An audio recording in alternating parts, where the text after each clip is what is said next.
અરે ઓછું નાક પણ અસલી નાક. MDH કાશ્મીરી લાલ મરચાની પાવડર. માસૂમ બાળકના મોત બાદ પણ તંત્ર ઘોર નિંદ્રામાં જોવા મળી રહ્યું છે. દિલ્હી ગેટ મેઇન રોડ પર ખુલ્લી ગટરના કારણે લોકોમાં ભય છે. ઢાંકણ વગરની ખુલ્લી ગટરના કારણે અકસ્માત સર્જાયો હતો. 15 ફૂટ ઊંડી ખુલ્લી ગટરની આસપાસ બેરિકેડ પણ નથી લગાવ્યા. હજારો વાહનની અવરજવર વચ્ચે ખુલ્લી ગટરથી હાલાકી ભોગવવાનો વારો આવી રહ્યો છે. મહત્વનું છે કે થોડા દિવસ અગાઉ ખુલ્લી ગટરમાં પડી જવાથી એક બાળકનું મોત થયું હતું. છતાં મનપા હજુ પણ હરકતમાં નથી આવી. તેવા દ્રશ્યો પણ સામે આવ્યા છે. દિલ્હી ગેટ મેઇન રોડ પર મોતને આમંત્રણ આપતી ખુલ્લી ગટર જોવા મળી છે, જ્યાંથી હજારો વાહનની અવરજવર થઈ રહી છે.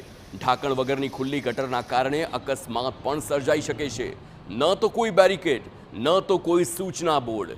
હવે કઈ દુર્ઘટના થાય અને જો કોઈ મોટી દુર્ઘટના સર્જાય તો જવાબદાર કોણ? સવાલ તે સર્જાય છે. સુરતના વરિયા વિસ્તારની અંદર એક માસૂમ કેદાર નામના જે બાળક હતું તેનું ગટરમાં પડી જવાના કારણે જે મોત થયું હતું, છતાં પણ સુરત મહાનગરપાલિકા પોતાની જે બેદરકારી છે તે સુધારતી નથી. કારણ કે સુરતના અનેક રોડ રસ્તા ઉપર ખુલ્લી ગટરો જોવા મળી રહી છે, ત્યારે દિલ્હી ગેટ મેન જે રોડ કહી શકાય છે કે લાખો લોકોની જે અવર જવર હોય છે ત્યાં મોતની ગટર જે કહી શકાય ખુલ્લી ગટર છે તે જોવા મળી રહી છે.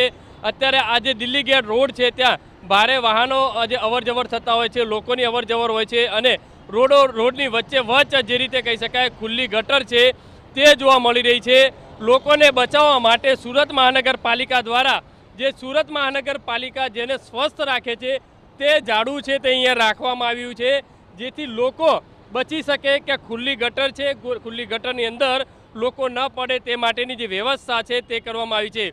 આ દ્રશ્યોની અંદરથી સ્પષ્ટપણે જોવા મળી રહ્યું કે સુરત મહાનગરપાલિકાની કામગીરી છે તે કેટલી સારી હશે, કારણ કે છેલ્લા 3 દિવસથી આ ખુલ્લી ગટર છે તે જોવા મળી રહી છે.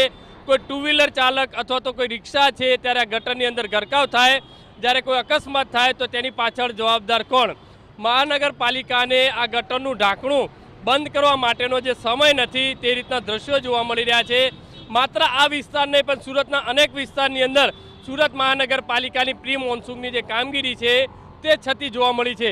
સૌથી મોટી વસ્તુ એ છે કે બેરિકેડ પણ લગાવવામાં નથી આવ્યું. આજે સુરત મહાનગરપાલિકાનું જે ઝાડુ કહી શકાય તે લગાવવામાં આવ્યું છે. એટલે આ દ્રશ્યો છે તમામ બાબતોને હકીકત જે જણાવી રહી છે કે સુરત મહાનગરપાલિકાના જે અધિકારીઓ છે તે ઓફિસની બહાર નથી નીકળતા.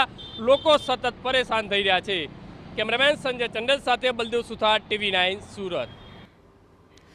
MDH બિરયાની મસાલા, પારંપરિક બિરયાનીનો અસલી સ્વાદ. असली मसाले साथ साथ MDH